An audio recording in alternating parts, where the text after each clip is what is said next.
Tonight, Pope Francis back home after weeks in the hospital, greeted by crowds, and the recovery still ahead. Cheers erupting in Rome. The Pope making his first public appearance since his battle with pneumonia began. Catholics around the world seeing prayers answered, with the 88-year-old on the mend just in time for Easter. What his doctors are saying tonight. The race to contain wildfires burning in several states tonight, a state of emergency and evacuations in the Carolinas, with 1 million Americans under fire alerts. Growing pressure on the Senate's top Democrat as he insists he will not step down, and the new efforts inside that party to chart a path to push back on President Trump. The president himself pushing ahead with mass deportations. Venezuela now set to accept migrant flights from the U.S. And Canada's new prime minister on offense over tariffs. New arrests tonight in that deadly mass shooting in New Mexico. The latest on the investigation as the community grieves the 3 people killed. Unimaginable heartbreak for a New York baseball star. The questions tonight over the death of Brett Gardner's teenage son while on vacation. A 12-year-old girl facing hate crime charges for an alleged attack on 2 students. This is NBC Nightly News with Hallie Jackson. Good evening. We are coming on the air as, for the first time in 5 weeks, the Pope is spending this Sunday back at the Vatican. His release from the hospital after a battle with pneumonia, a milestone for the billion-plus Catholics he leads. You can see Pope Francis here on the balcony waving to those who had gathered below before his car ride back home, still with those oxygen tubes in place. The emotional crowd waving and cheering as he acknowledged them. Still, his road to recovery is not over yet, as Pope Francis now faces not days, but months of rest and recuperation ahead. Our Raf Sanchez starts us off. It was the moment Catholics worldwide have been praying for. Pope Francis, frail but smiling, as he was released from hospital after 5 weeks battling near-fatal pneumonia. Speaking for just a moment after spotting a woman in the crowd carrying yellow flowers. Her name is Carmela Mancuso, a devoted Catholic. My heart was bursting. I didn't think I'd feel this way, she says. Minutes later, the 88-year-old pontiff driven out of Rome's Gemelli Hospital and back to the Vatican, where doctors say he needs at least 2 months' rest and ongoing therapy and oxygen treatment. The Holy Father was never intubated, and he always remained alert and oriented. It will take some time for the Pope's voice to recover, and he's being urged to avoid meeting with large groups or small children to limit the risk of infection. In a prayer released today, the Pope saying, "In this long time of hospitalization, I have been able to experience the Lord's patience." Francis was hospitalized back in February, what started as bronchitis lurching into a severe respiratory infection. But the Pope fighting on, regaining strength and joking with doctors, "I'm still alive." And today, leaving hospital accompanied by the cheers of thousands and the prayers of millions. Raf Sanchez is joining us now. And Raf, with all of this happening just a couple weeks before Easter, how will the Pope navigate those celebrations? Well, Hallie, his spokesman is saying it will all depend on his medical condition when we get there. The Pope's doctors believe he is out of immediate danger right now, but his health is still fragile, and they're taking it one day at a time. Hallie. Raf Sanchez, thank you. Back here at home, the urgent scramble to contain dangerous wildfires burning through several states. And in South Carolina, a state of emergency tonight. Our Kathy Park is there. Tonight, a state of emergency as wildfires rip through one of South Carolina's most popular state parks. Choppers dropping water at Table Rock State Park in the state's northwestern region. The flames already burning at least 1,000 acres and nowhere near contained. Take a look. You can see the smoke billowing high above the mountains behind me. Officials say that a lot of the trees knocked over by the remnants of Hurricane Helene last fall are adding fuel to these flames. Kathy Baer has been watching the winds push the fire closer to her home. And what do you remember seeing? Well, the mountain was just aglow after the dark and then just continued to spread. Sheriff Tommy Blankenship says his deputy spotted the fire Friday. The cause is under investigation. When we're in these dry conditions, that even the slightest thing can be negligence. It may seem small, but it could end up impacting the entire community. Fire alerts are in place from Nebraska to North Carolina. Outside Asheville, crews are battling 3 separate fires, with mandatory evacuations issued for some residents. Meanwhile, at a state forest in southern New Jersey, the firefight continues, the flames eating through more than 2,000 acres. A weekend of wild weather, refusing to let go. And Kathy Park joins us now from near the Table Rock fire in South Carolina. And Kathy, any hope on the horizon for the firefighters where you are?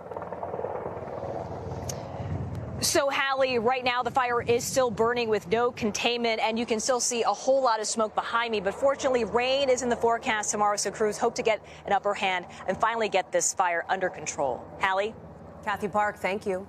Also tonight, growing pressure on the Senate's top Democrat to step down as he now pledges to stay, all as his party plots its strategy on how to take on President Trump.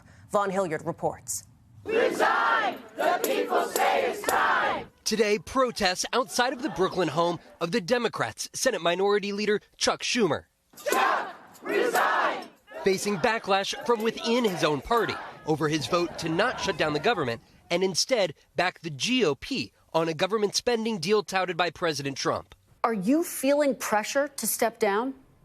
Look, I'm not stepping down. It was a vote of principle. You know, sometimes when you're a leader, you have to do things to avoid a real danger that might come down the curve. Calls from within, however, for new leaders of a party in D.C. with now limited power under Republican control. The American people are fed up with the old guard.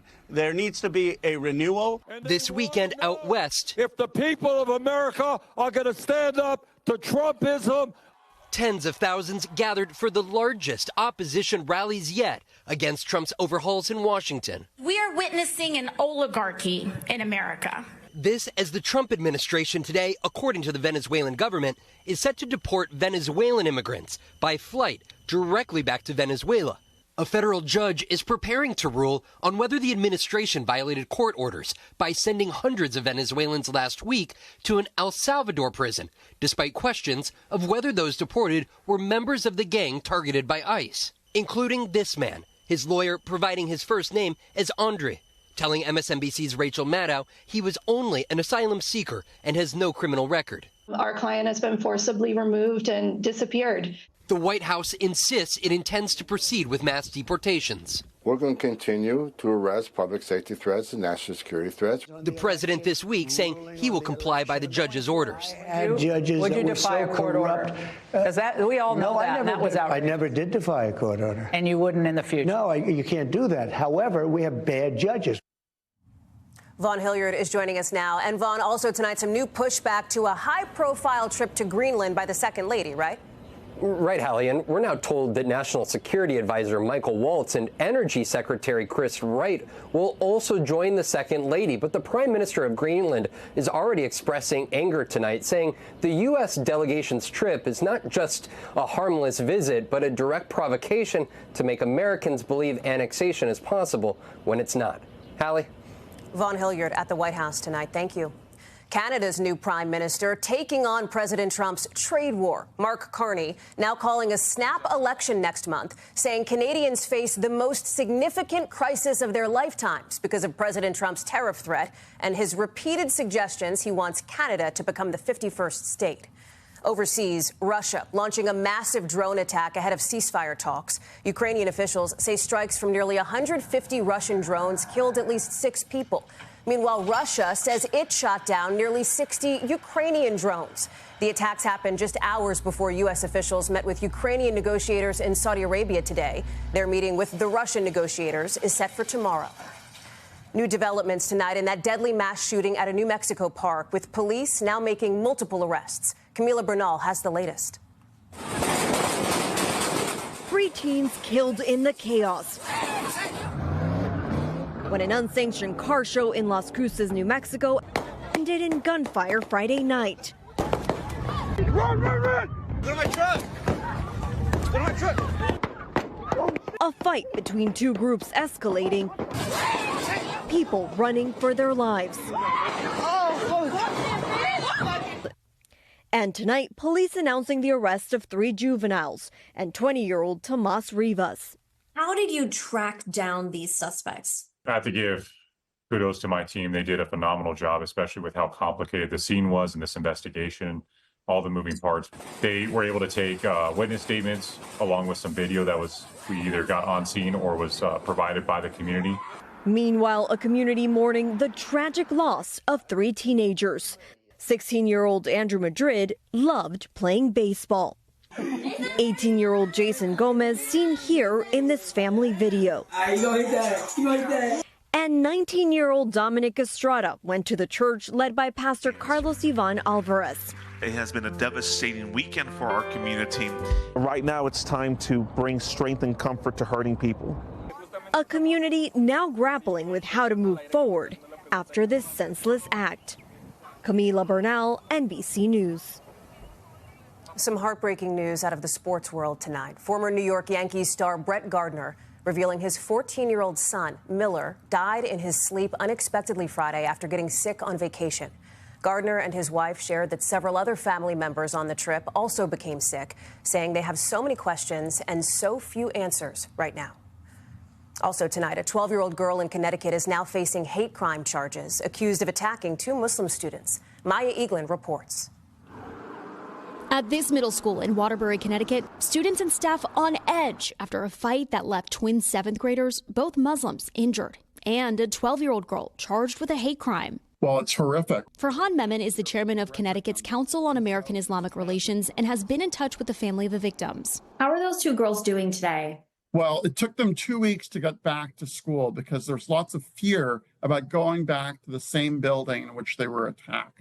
But they went back to school last week. Memon says the twins had just immigrated from Egypt and were wearing hijabs during the alleged attack. One suffered bruises to her face, a black eye, and bloody nose. Her sister cut on the neck. An investigation by the Waterbury, Connecticut police found that the March 3rd attack on the student was motivated by religion and or ethnicity, meeting the legal definition of a hate crime. Officials say they charged one 12-year-old with intimidation based on bigotry and bias, and another 13-year-old student was disciplined for their involvement. The school now putting an enhanced safety plan in place, providing the victims with adult monitors and peers to help them navigate their school days. Do you know if there's been any sort of apology or reconciliation between the girls? No apology has been made from the attackers to the twin girls who were victimized in this Islamophobic bullying incident, nor has there been any contact between the families. The community still processing the act of violence and hoping for a more inclusive future. Maya Eaglin, NBC News. Back now with a fire at Epcot at Walt Disney World in Florida. Disney says it started in a walk-in cooler behind the France Pavilion. You can see the smoke rising there. Guests nearby were evacuated, and the fire was put out quickly. After a whole bunch of high-profile food recalls, we're taking you inside a testing lab where they make sure your food is safe to eat. We're back with a closer look at how to protect our food after a series of high-profile recalls. Now, Ann Thompson takes us inside a testing lab where scientists work to make sure what you're eating is safe. We are tracking a deadly listeria outbreak tonight. A salmonella outbreak from tainted cantaloupe. Health warning tonight. A massive meat recall. It's an all too familiar headline. Food contamination. Something Jody Juergens tries to stop before products ever get to the store. Anybody who makes food would use our testing. And what goes on over here? We got rare access to one of the 6 labs the 30-year veteran runs for testing giant SGS. On her most wanted list, Salmonella, Listeria, and E. coli 0157 in food and the plants that produce them. You see that green sheen? Is that E. coli? That is. Juergens and her team run thousands of tests a year using incubators, DNA technology, and old-fashioned Petri dishes to confirm the findings. How often do you find Salmonella or Listeria or E. coli? You know, it's a rare event that we would find that organism in a finished product. While there were fewer recalls last year, the Public Interest Research Group says the number of deaths and hospitalizations doubled. Among the hospitalized, 10-year-old Colton George. And we are only one of 89 people in the United States that got this specific form of E. coli. Traced to romaine lettuce, the energetic Colton turned 10 on round-the-clock dialysis to combat acute kidney failure. His parents still have no official word from the FDA of the source of the contamination. How do you even eat after something like this? Very cautiously. Yeah. Like I said, it's washing and rewashing everything that we can here at home. Along with washing produce, wash your hands before and after you handle food and cook that food to the recommended temperature. Colton is back to playing sports, but not eating lettuce, while Juergens and her testers pursue contaminants. I hope in my career I get to a point where we have a year with no recalls, right? I mean, that's the ultimate goal. So what you eat is tasty and safe. Ann Thompson, NBC News, Fairfield, New Jersey. When we come back, there's good news tonight about the arrival of spring and the new hope that comes with a new season.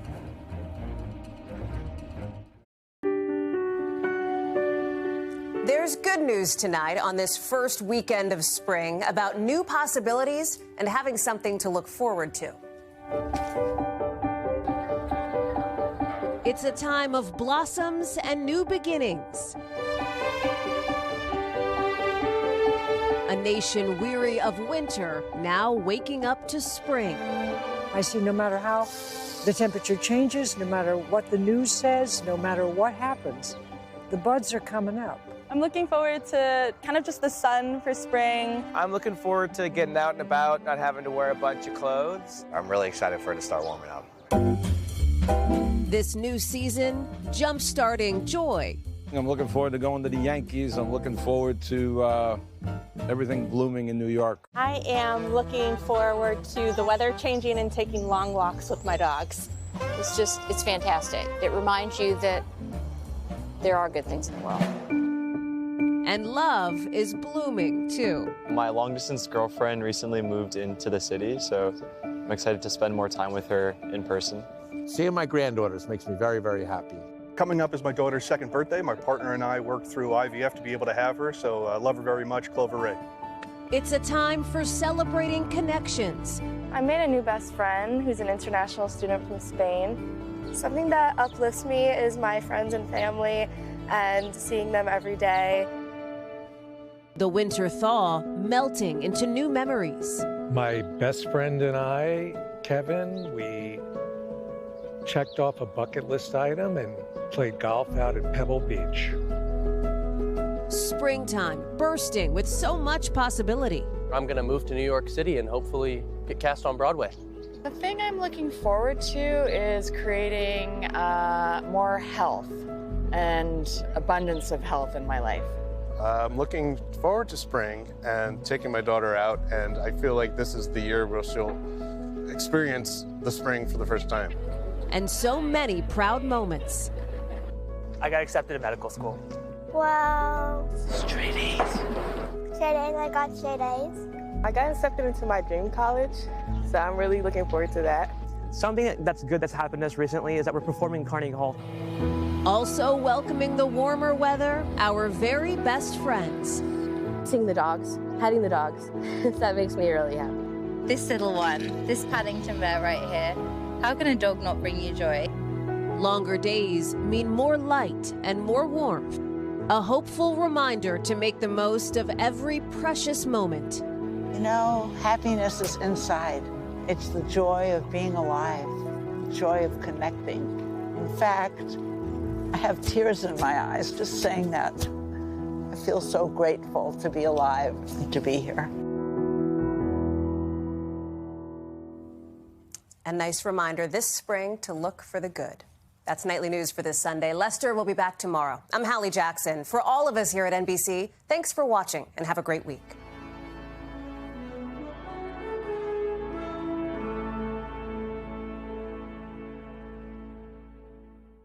Thanks for watching. Stay updated about breaking news and top stories on the NBC News app or follow us on social media.